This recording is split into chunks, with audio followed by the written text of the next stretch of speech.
A big anniversary today, but not the kind you celebrate. 5 years ago, Bernie Madoff was arrested for orchestrating Wall Street's biggest fraud ever, $65 billion in paper losses. Scott Cohn spoke with some of Madoff's victims and to Madoff himself about that massive Ponzi scheme.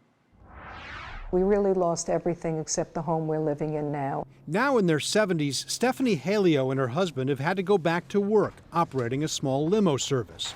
I have to lift 50-pound suitcases. They've gotten some money back, but nothing close to what they thought they had. You don't have that total amount. You only have what you deposited. Under the formula upheld by the courts, victims aren't entitled to any returns on their money because Madoff didn't make any actual trades. The essential theory is that the returns that you thought you were making on your investment were actually just money that was stolen from other investors. Correct.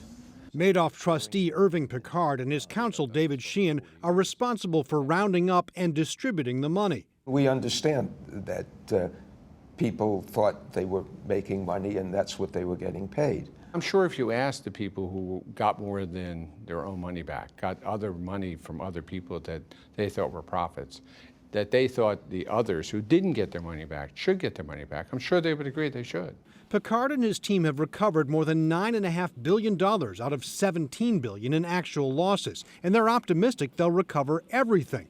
Less clear is the fate of thousands of people like Daphne Brogdon and Mark Peel, who lost $4 million through a Madoff feeder fund and have to rely on recoveries by the Justice Department. It felt like quicksand. We were in the funds because of the actions of family and family friends.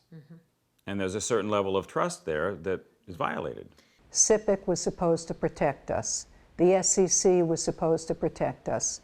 Nobody protected the small investors. Stephen Harbeck is president of SIPC. Should people be concerned that this is a rigged game? These folks are victims.